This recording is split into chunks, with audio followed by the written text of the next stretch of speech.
Je suis passée d'une salle de bain moisie à une salle de bain où je prends plaisir, enfin, à nouveau, à me laver. Je suis partie d'une salle de bain où il y avait de la moisissure sur les murs et sur mon plafond.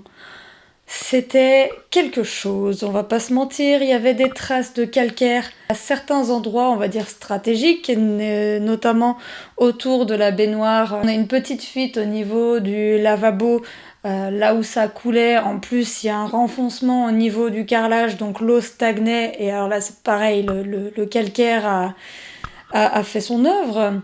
Et dans la baignoire aussi, il y avait des taches de calcaire. Alors pour le coup, j'ai jamais eu des produits hyper costauds. J'ai toujours fait plutôt au naturel et c'était pas forcément des produits assez abrasifs pour l'eau calcaire qu'on a et ma fréquence de nettoyage, on va dire, ce qui fait que le tartre, même si je nettoyais, le calcaire s'est accumulé au fil des semaines, des mois, des années. Et il y arrivait un moment donné où même si j'ai essayé d'enlever, ça marchait plus. J'ai déjà commencé par débarrasser le meuble. J'ai vidé tous les placards, donc là tu vois que c'est tout beau, parce qu'à la fin on remarque que une des portes de placard est tombée entre-temps. C'est pas grave, je la remettrai en place, mais en tout cas, sur le avant-après, il manque une porte de placard. Elle est à côté, elle va être nettoyée. Elle va être remontée. Donc j'ai vidé l'entièreté des placards, ça m'a permis de trier en même temps. Ça a été assez simple et assez rapide. Tout renettoyer, vraiment tout nettoyer. Alors je crois que, comme j'ai un petit peu de vertige, il faudrait que je vérifie sur les vidéos, mais je crois que j'ai pas pu montrer les vidéos de quand je nettoie au-dessus du meuble. Ah, ça c'est magnifique aussi, hein, parce que je crois que j'ai jamais nettoyé là-haut et toute la poussière avec l'humidité avait collé contre le meuble. Là où il y a le néon, c'est pareil, déjà il y avait un néon qui ne fonctionnait plus à côté du néon qui fonctionne. Il a fallu enlever toute la poussière, enfin bref, je me suis dit plus jamais. Donc ça, je me prévois aussi de le faire très très régulièrement. Après avoir vidé le placard et nettoyé le placard, j'ai attaqué le plafond. Alors ça aussi, c'était une belle aventure. Je l'ai pas filmé parce que c'était vraiment galère à filmer le plafond. Néanmoins, tu vois qu'il y a plus de taches.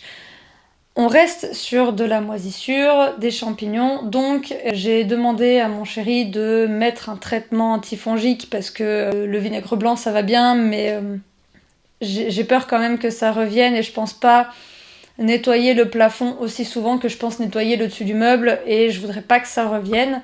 Les murs pleins de caca, de mouches, c'était du bonheur, un peu comme le plafond de la cuisine. Ce qui est d'ailleurs fabuleux, c'est que maintenant que ma cuisine est propre, je découvre des cacas de mouches que je n'avais pas vus, tellement la cuisine était sale. Mais je crois que c'était ce que je disais dans la vidéo d'avant. Pour l'instant, je peux plus me la voir en peinture, cette cuisine, donc je m'attarde un peu sur d'autres pièces avant d'y retourner. Elle est pas parfaite, mais là, j'en peux plus, en fait. Au bout de 3 semaines, stop. Donc là, j'ai passé une semaine sur ma salle de bain. J'ai pu tout nettoyer. Ensuite, j'ai nettoyé les toilettes. Et comme mon chéri avait fait un premier jet, on va dire, ça a été beaucoup plus facile. J'ai été vraiment en profondeur pour le coup, j'ai bien enlevé la cuvette que d'habitude je fais pas, je fais autour et c'est vrai que c'est pas très malin parce que c'était vraiment crade là-dessous.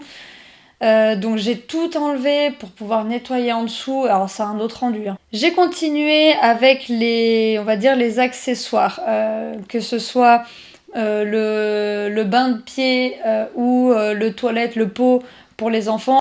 Je pensais pas que ça serait aussi difficile. La baignoire. Donc les fameuses taches qui se sont accumulées au fil des mois, au fil des années, elles ont été sacrément coriaces. Alors je m'étais acheté un produit sur Amazon, je l'ai trouvé hors de prix, mais alors, bordel qu'elle est efficace. J'ai passé 30 minutes sur ma baignoire. Alors au niveau des épaules et du dos, j'ai cru que ça faisait plus d'une heure, mais en 45 minutes, grand max. Quand on voit d'où on part, sachant que à la base je pensais passer un coup vite fait, même autour des carrelages du lavabo, ça m'a enlevé les taches de rouille. Taches de rouille que j'essaye d'enlever depuis 4 ou 5 ans. Hein. Je n'ai jamais réussi à enlever ces traces de rouille. Et là, comme je pensais passer un coup vite fait, je suis passée vraiment vite fait. Donc pour te dire la facilité avec laquelle ces traces se sont enlevées. Là, bon déjà le produit qui m'a fait mal à la tête, qui en début de semaine, j'avais dû faire mes 2 lavabos en 2 fois. Parce que le produit, il n'y a pas de javel, mais il m'a défoncé le crâne. Donc j'ai dû faire la partie de droite le matin et la partie de gauche l'après-midi. Pourtant, il y a un lavabo et un peu de meubles, mais il n'y a vraiment pas grand-chose. Mais rien que ça m'avait filé mal au crâne. Je vais tout faire avec cette crème-là. Et je pense que quand je vais faire des grosses sessions de nettoyage où c'est pas juste passer un coup de chiffon, que je vais y aller un peu plus en profondeur, je vais utiliser ça. Peut-être que tu vois, j'ai pas encore fait le sol. Je vais faire tout l'étage demain.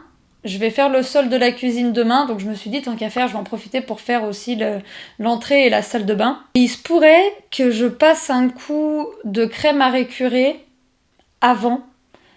Parce qu'il y a des endroits où je pense que ça va être compliqué à nettoyer, même si déjà le vinaigre blanc, ça a dégrossi et ça va permettre derrière que ce soit beaucoup plus facile, même si, encore une fois, cette crème n'est pas magique, puisque j'ai une grosse trace de calcaire entre mes WC et mes toilettes, et celle-là, j'ai pas réussi à l'enlever. Donc, ça a bien aidé, c'est pas miraculeux non plus, mais je garde. Tout ça pour dire que en une semaine, j'ai pu remettre ma salle de bain d'aplomb. Donc plus ça va et plus je me dis, en vrai, sur un week-end de 2 jours, si tout le monde continue sur cette lancée, je pense que en une demi-journée à 2 demi-journées, parce que je pense qu'une journée complète c'est trop pour moi, mais en 2 demi-journées, je pense que je peux entretenir la maison. Ou alors entre 15 et 30 minutes par jour, si je fais une pièce par jour, c'est jouable. Je ferai des tests parce que j'ai commencé à donner des CV. Donc je vais potentiellement retrouver du travail, quand, je ne sais pas. Mais en tout cas, il y a un moment où je retournerai travailler et je pourrai plus passer entre 1 et 2 heures à faire du ménage tous les jours. Ça sera plus possible, j'aurai pas l'énergie. Je sais déjà même pas comment je vais faire pour faire mon salon si je reprends le travail avec tout ce que j'ai à faire avant. L'année prochaine, mon salon est encore emmerdé. Je sais pas comment je vais gérer. Il va falloir qu'on trouve une solution pour quand 15-30 minutes max par jour ce soit fait, parce que sinon on va repartir dans nos travers. Et on va retrouver les pièces que j'ai rangées, elles vont se retrouver dans le même bazar que c'était il y a encore 2 mois. Oh, en 2 mois quand même, hein, j'ai réussi à faire tout ça. Un côté, ça paraît peu. Et d'un autre, j'ai fait que des demi-journées. Puisque les après-midi, je montais les vidéos, je faisais de l'administratif. J'ai fait plein de choses les après-midi, sauf dormir alors que je m'étais dit que je le ferais. Franchement, ça va, hein. Sachant que je fais pas les mercredis parce que j'ai mes enfants, je veux pas qu'ils soient sur les vidéos. Il y a eu pendant les vacances, oui, du coup même pendant les vacances scolaires, j'ai pas tant avancé que ça parce que j'avais au moins un enfant avec moi.